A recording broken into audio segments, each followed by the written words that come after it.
주시는 하나님의 말씀은 시편 86편 1절에서 17절까지의 말씀입니다. 시편 86편 1절에서 17절까지의 말씀을 한 절씩 교독하고 마지막 절을 함께 읽겠습니다. 여호와여, 나는 가난하고 궁핍하오니 주의 귀를 기울여 내게 응답하소서.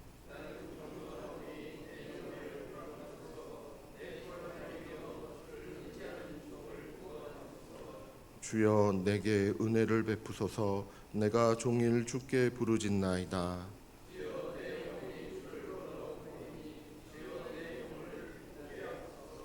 주는 선하사 사죄하기를 즐거워하시며 주께 부르짖는 자에게 인자함이 후하심이니이다.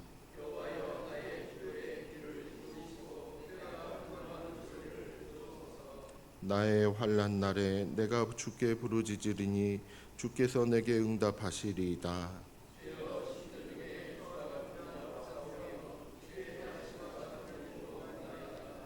주여, 주께서 지으신 모든 민족이 와서 주의 앞에 경배하며 주의 이름에 영광을 돌리리이다.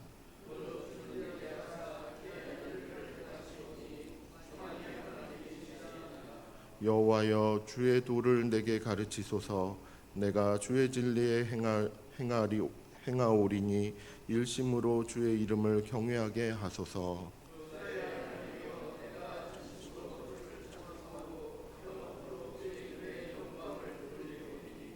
이는 내게 향하신 주의 인자하심이 크사 내 영혼을 깊은 수월에서 건지셨음이니이다.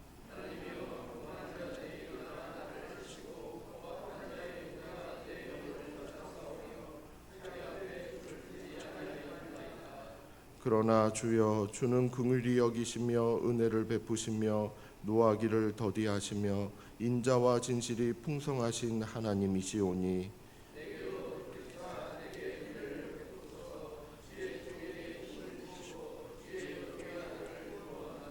함께 읽겠습니다. 은총의 표적을 내게 보이소서. 그러면 나를 미워하는 그들이 보고 부끄러워하오리니 여호와여, 주는 나를 돕고 위로하시는 이신이다. 아멘.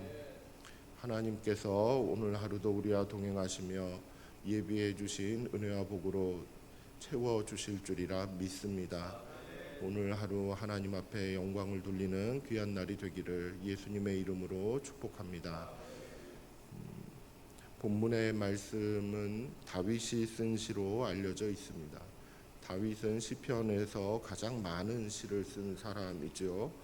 그 내용들은 상당히 다양하게 이렇게 분포되어 있습니다. 특별히 이제 탄원시라고 얘기할 수 있는 자신의 어떤 어렵고 힘든 현실 가운데 하나님 앞에 도움을 구하는 그와 같은 시가 상당히 많이 이렇게 다윗이 지었음을 볼 수가 있습니다. 그는 왕의 자리에까지 이렇게 올라가고 거기에서 꾸준하게 그 자리를 지키면서 끝까지 이렇게 삶을 살아갔지만은 실제로 그가 경험했던 삶의 여정은 고난과 그리고 억울함과 궁핍함이 가득했던 그와 같은 삶이었음을 우리는 이 시편을 통해서 알 수가 있습니다.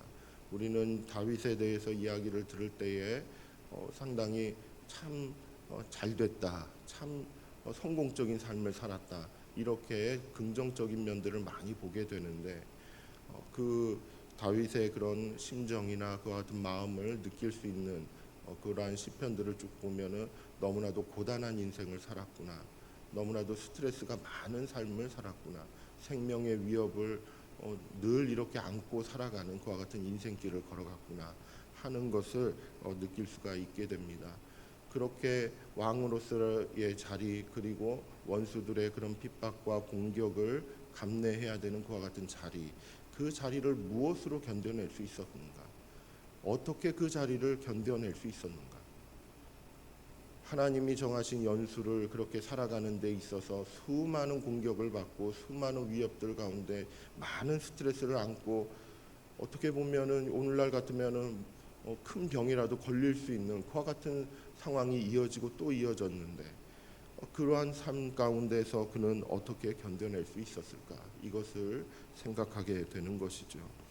본문에 있는 말씀도 보면은 다윗이 처해 있는 상황을 두 글자로 두 단어로 이야기할 수 있습니다. 1절 말씀에 보면 여호와여 나는 가난하고 궁핍하오니라고 이렇게 이야기하죠. 다윗이 처한 상황은 현재 가난했다라는 것입니다. 궁핍하다라는 것이죠. 이 가난함이 의미하는 것이 무엇이겠습니까? 삶이 어렵다라는 것입니다. 먹는 거, 입는 거, 자는 거, 그리고 목표를 세워서 그것을 추진해가고 미래를 개척해가는 거, 이 모든 것들이 다 어려운 시절이라는 거.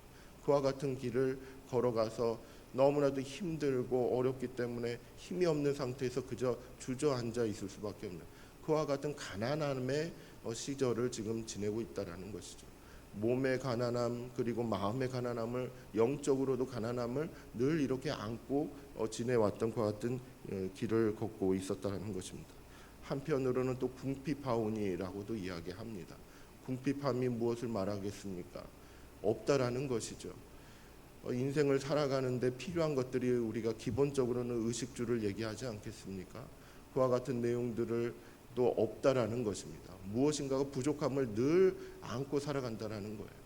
그리고 그 의식주 문제만이 있겠습니까? 앞으로의 인생에 있어서 때로는 존경도 받고 싶기도 하고 그리고 자신이 가지고 있는 꿈과 비전을 이루어가기도 가고 싶기도 하고 여러 가지 그런 인생에 있어서 필요한 내용들이 많이 있는데 그것들이 없다라는 거예요. 그런 궁핍함을 느끼는데 더 암울한 것은 무엇이냐면은 이것을 채울 수 있는 그와 같은 수단과 방법조차도 찾기가 어려운 그와 같은 현실을 경험하고 있다라는 것이죠.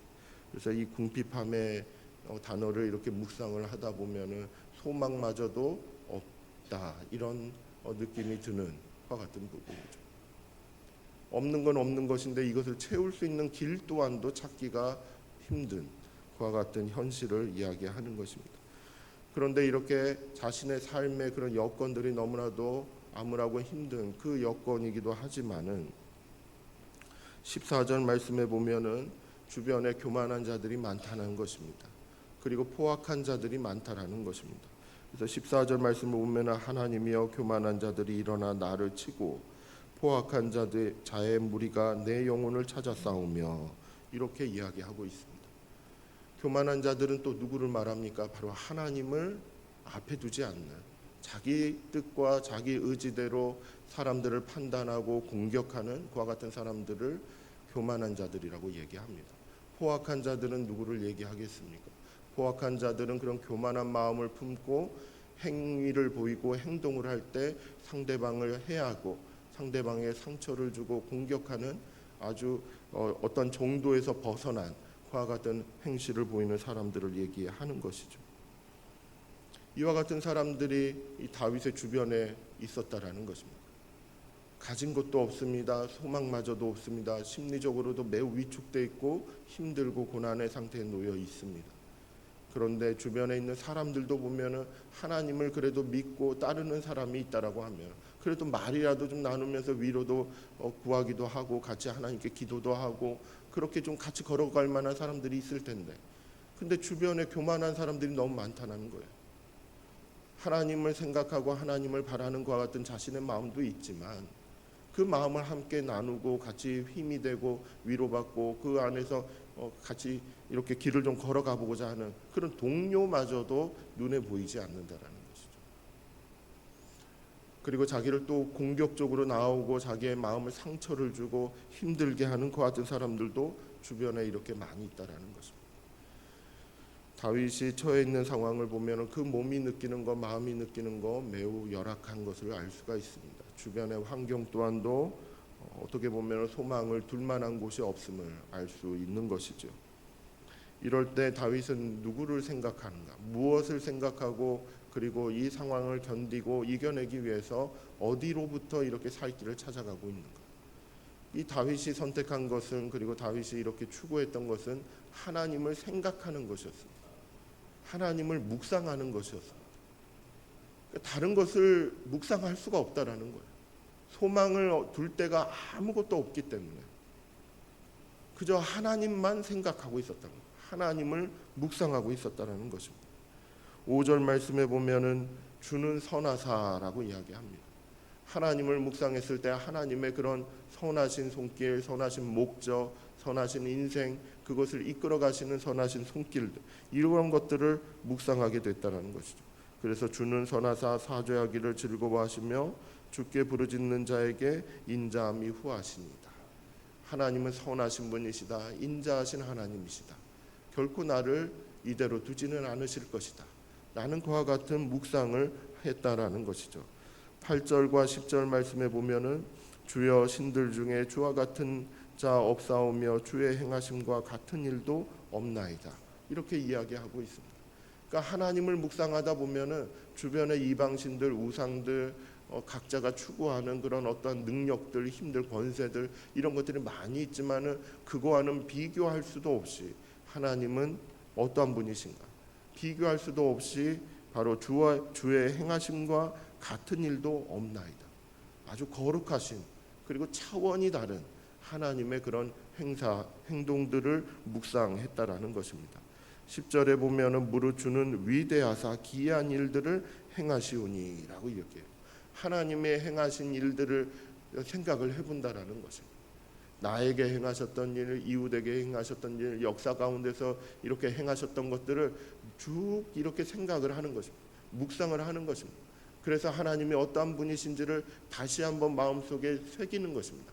선하신 하나님, 인자하신 하나님, 거룩하신 하나님, 그리고 오직 주만이 하나님 되십니다. 하나님이 되십니다. 위대하신 하나님이십니다. 이것을 마음에 품고 그 안에서 소망의 길을 찾아가기 시작하는 것이죠. 그래서 하나님을 묵상하는 것이 힘이 되는 것입니다. 아무것도 줄 것이 없는 그 상황 가운데에서 하나님만이 내 생각 속에, 내 마음 속에, 내 기억 속에 남아있는 그 하나님, 그 하나님이 나에게 있어 힘이 되어 주신다라는 것이죠. 그 하나님이 15절 말씀에 보면은 이렇게 이야기하고 있습니다. 그러나 주여 주는 긍휼히 여기시며 은혜를 베푸시며 노하기를 더디하시며 인자와 진실이 풍성하신 하나님이십니다. 그 하나님이 그 위대하시고 그 크신 하나님이 어떠한 분이신가? 은혜가 풍성하신 하나님이십니다. 노하기를 더디하신 하나님이시고 인자와 진실이 풍성하신 그와 같은 하나님이시다라는 것을 다시 한번 마음에 되새기게 되는 것입니다. 이와 같은 하나님을 묵상했을 때 다윗이 할 수 있는 것은 무엇이겠습니까? 기도하는 것입니다. 자신의 현실을 두고 하나님 앞에 기도하는 것입니다. 하나님만이 나의 소망이 되어 주십니다. 하나님만이 나의 힘이 되어 주십니다. 주변에 내가 가진 것, 주변의 친구들 아무도 없어도 그래도 저는 하나님만이 나의 소망이 되어 주실 수 있으십니다. 주만이 하나님 되십니다. 그것을 묵상하며 기도의 자리로 나아가는 것이죠. 다윗은 이 시를 적으면서 놓치지 않았던 것이 하나 있습니다. 아무리 가난하고 궁핍하다 할지라도 잊지 않고 버리지 않고 지켰던 것이 하나 있습니다. 그것은 무엇이냐면 경건함인 것입니다. 경건함. 2절 말씀을 보면은 나는 경건하오니라고 고백하고 있습니다. 나는 경건하오니 내 영혼을 보존하소서. 내 주 하나님이여 주를 의지하는 종을 구원하소서. 이 경건함의 그런 믿음의 모습, 신앙을 끝까지 지켜가고 있었다라는 것이죠. 다른 것은 다 없어진다 할지라도 아무것도 남아있지 않는다 할지라도 이 경건함 하나만큼은 내가 지키겠다라는 것입니다. 하나님을 향한 나의 마음, 하나님을 신뢰하고 의지하는 그 믿음만큼은 내가 끝까지 지키면서 이 길을 걸어가겠다라는 것이죠.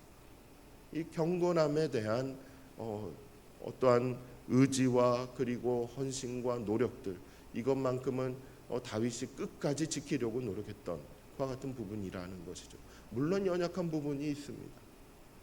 물론 넘어진 때도 있었습니다.